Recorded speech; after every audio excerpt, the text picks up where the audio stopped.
Our first workforce speaker is from Roxbury Youthworks, a minority nonprofit organization whose nearly 40-year mission is to help youth caught in cycles of poverty, victimization, and violence to transition successfully into adulthood. Hetsron Alexandre is an administrative support specialist in their Roslindale district office, working with youth who are committed to the Department of Youth Services. Hetsron. Great, thank you. Thank you to all of you here present at this rally. This event is important because we are here to change the lives of Massachusetts human services workers. As Lee just said, I am Hetsron, and I work as an administrative support staff person at the Roslindale District Office for Roxbury Youthworks Inc. in partnership with DYS. Prior to this position, I worked as a juvenile justice group care worker for about 2 years. I am also a criminal justice student at UMass Boston.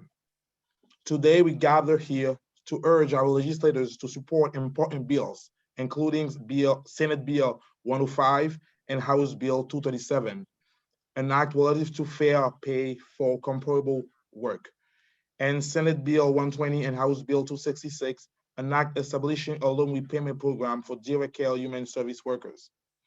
Human services workers at our high provide help and support to youth that are involved with the juvenile justice system, youth that belongs to the LGBTQ+ community, youth that have experienced commercial sexual exploitation, and children and families involved with DCF.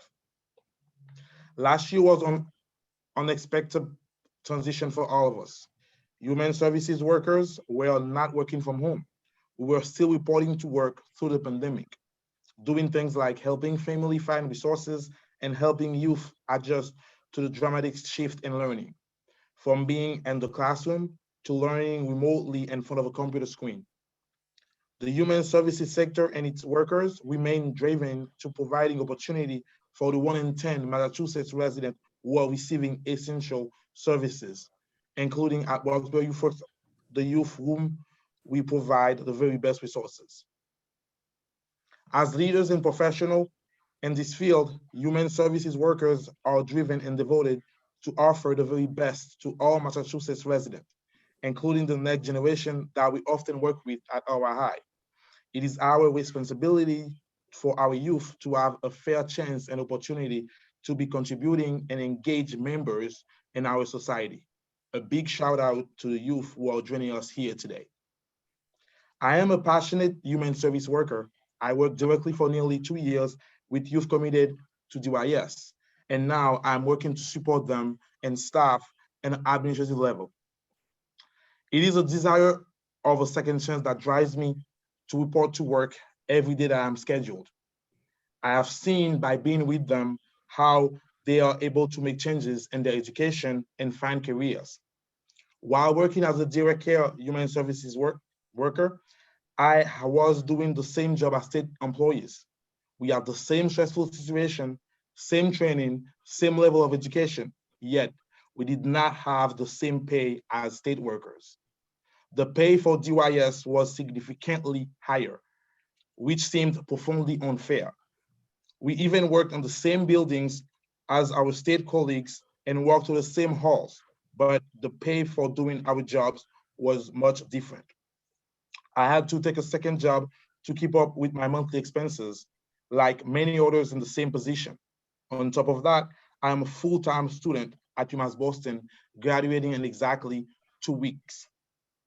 I will have to start paying back my student loan debt.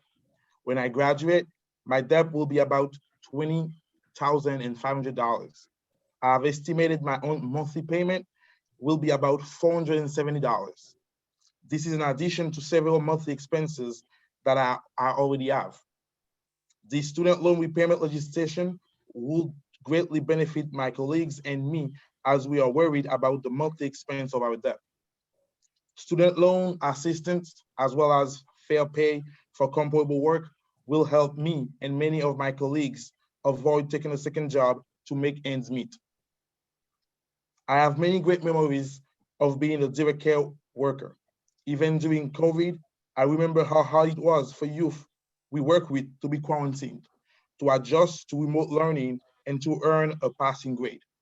Without the help of direct care staff, devoted to the work, it will have been difficult for them to cope with depression, anxiety, and other trauma. Passing these bills will help me, as well as many others, with their student loan repayment and eliminate the pay disparity between state workers and those employed by community-based human services nonprofit to avoid having multiple jobs. As we speak, median salary for human service workers fall between $27,000 and $38,500 in Massachusetts. My annual salary is in the lower range. To make my monthly student loan payment of $470, it will take about 80% of every paycheck. Through it all, I remain motivated and I am happy to keep advocating for a better society by doing the essential work to rescue youth and families. In addition, I ask for the legislators' support in passing this critical legislation. It will definitely be a clutch for my budget. This loan repayment program will be a big help for my colleagues and me in paying back our student loans. Massachusetts has always been a leader in fighting for a better society. Let's keep up the good work and pass these bills that will help direct care human service workers like me remain in this sector and providing critical services to Massachusetts residents. Thank you. Thank you so much, Hetsron, and congratulations on your upcoming graduation.